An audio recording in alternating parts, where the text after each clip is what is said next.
Welcome back, my friends, to the show that never ends.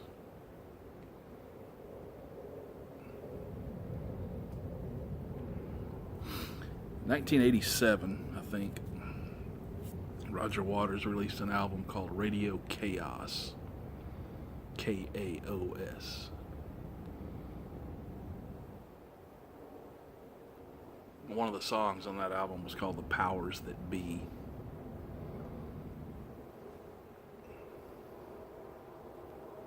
In which he lamented various powers that the man put his foot on the people with.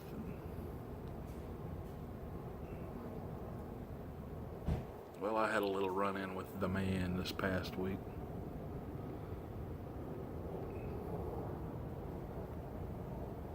The man being the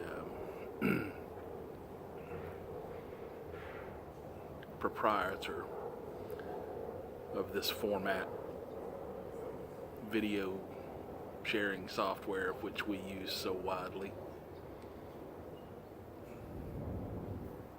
YouTube. Put up a video on Friday, Top 5 Friday,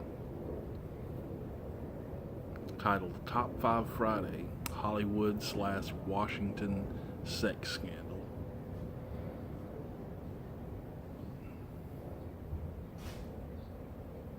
In this video, I talked about what I was smoking.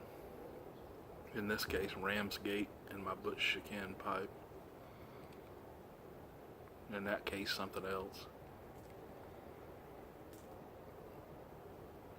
And I briefly commented on the widespread problem of sexual assaults and sexual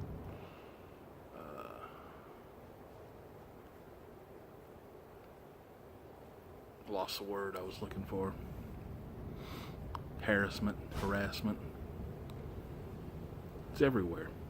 In this video, I said it's in Washington, and you can go watch that video and see what I said. Didn't name a single person's name. In fact, that was kind of the point of the video. Didn't say anything. There was nothing dirty in it. There was nothing outlandish. There was nothing. It was banal, boring in retrospect.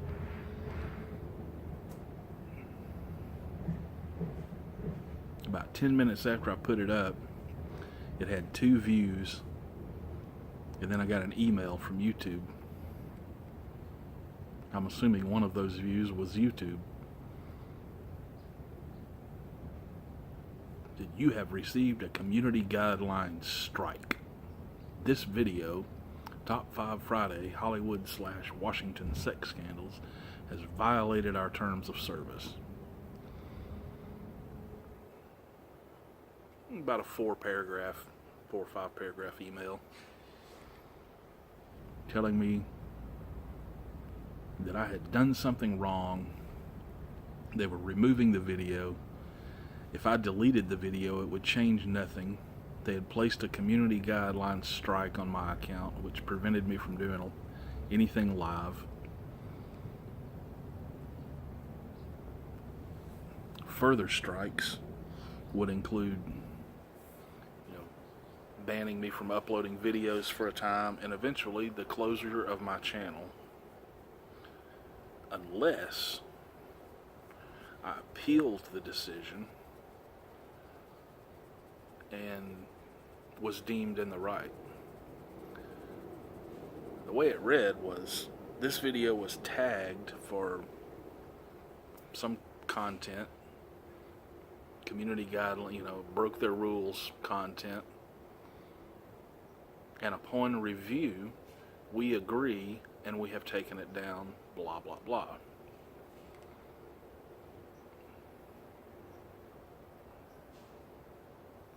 At the time that happened, there were 2 views and 1 thumbs up.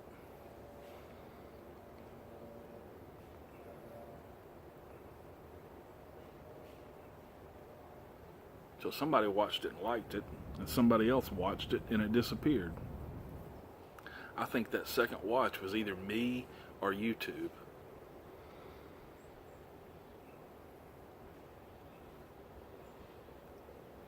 So they took it down. I went through the appeals process, which is, funny. Because they don't tell you what you did wrong. They just said you broke some rule. If you want to appeal this ruling, send us this reply. So you have to hit this button that says appeal. When you do, it brings up this separate page. And there's one little text box down at the bottom of all this legalese where you type in your appeal. I didn't count the characters, but it stopped after a very short while. I mean, it was like a tweet, if that. It was like 140 characters.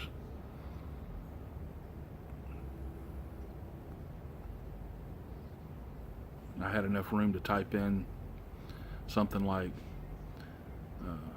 there's nothing in this video or about this video that violates community guidelines. I'm assuming it was because of the word, quote, sex, unquote, in the title. And that's all I had room to put in their little box.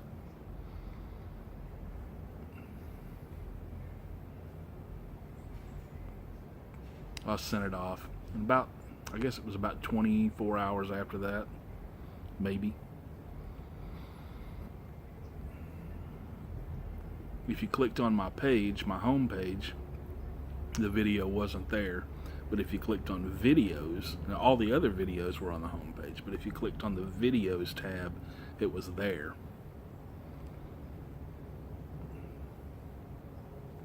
No explanation, no apology, no nothing. They just put it back up.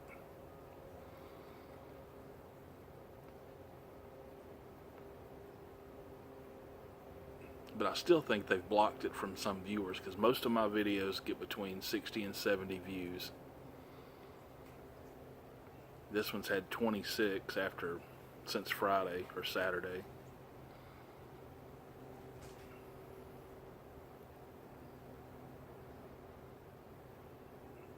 But the weird part of the whole thing is I'm almost certain it's just arbitrary. That they randomly just pick videos off of their platform from smaller users, mark them as being in violation of something, and hope that the people don't do anything about it, that they're freaked out and they don't know what to do, and they just stop making videos.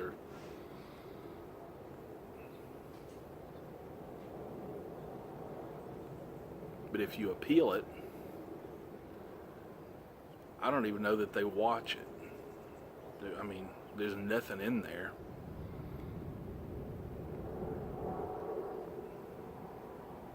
But it showed back up.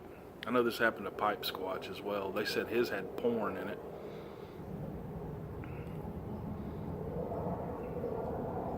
His was simply a review of Game of Thrones. Didn't even have nothing. There was nothing about it that was pornographic. And his appeals process went just about exactly like mine did, if I recall.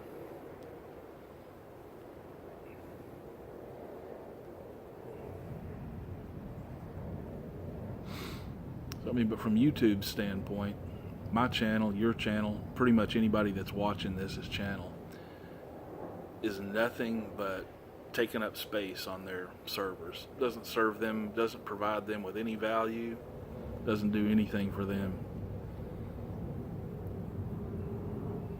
So why not? Why not kick these little guys off?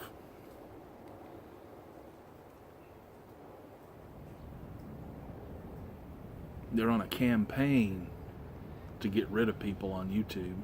And that's not just me being paranoid, that's me paying attention. Any channel that has anything to do with controversial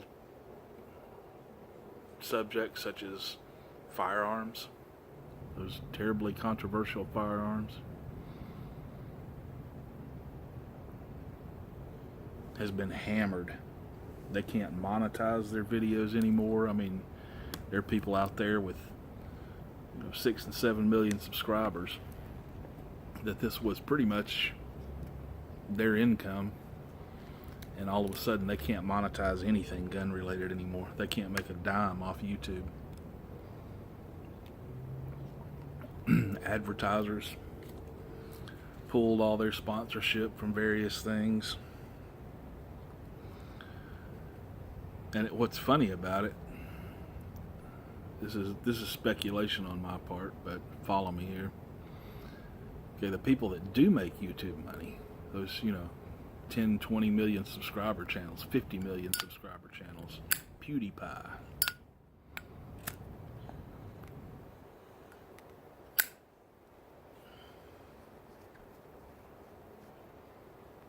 This guy makes a fortune off YouTube. I mean, a fortune. And YouTube makes a fortune off him in advertising.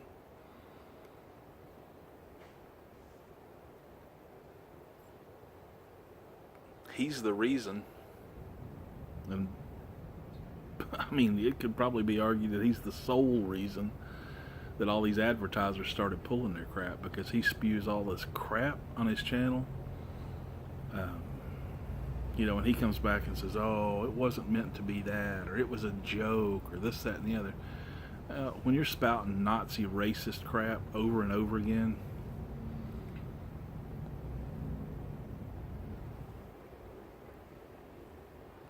it may be a joke, but it's not a funny one.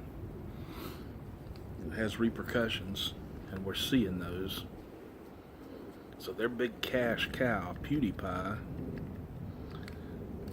is the reason that they've lost so much income. The reason that all these smaller channels have lost their ability to make income.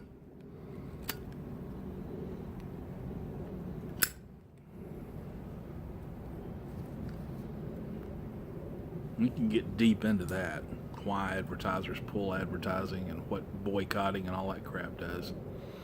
And it's a whole lot more than something as simple as PewDiePie.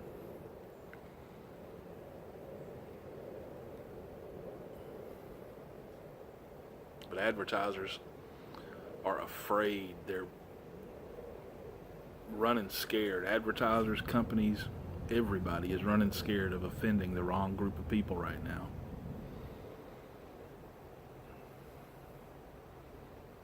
You see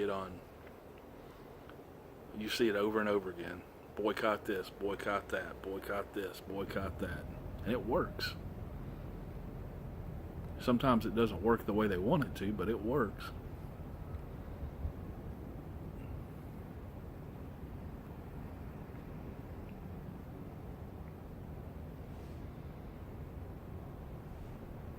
Anyway, I'm not saying I'm a victim or anything like that. Don't get me wrong.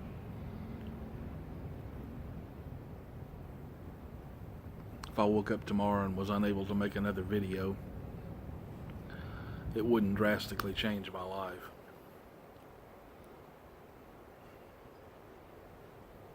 I do this for fun.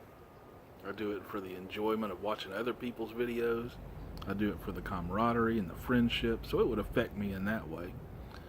But I've largely got 3 other platforms that I can connect with the same group of people on, so it's not that big of a deal.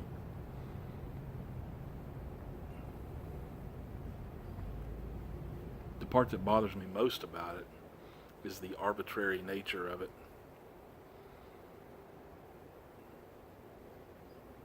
If you're going to have a set of guidelines, be clear about what those guidelines are.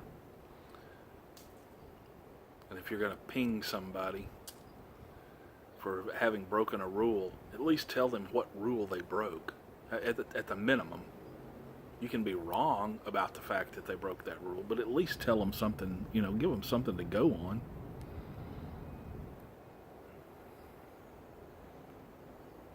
It was suggested, I suggested it, and somebody else suggested it, that it had to do with the word sex. I searched YouTube for Hollywood Washington sex scandal, those specific words that were in my video, and hundreds and hundreds, I mean page after page after page, it's everywhere. It's a hot topic at the moment. None of those other videos were probably nearly as benign as mine was. They probably named names, which I don't see anything wrong with.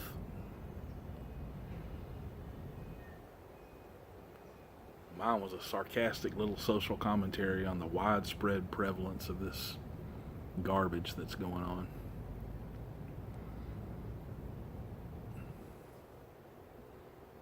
Anywho,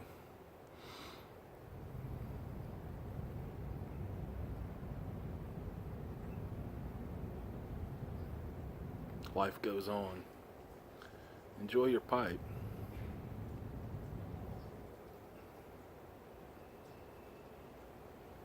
Ignore the hype. You knew it was coming.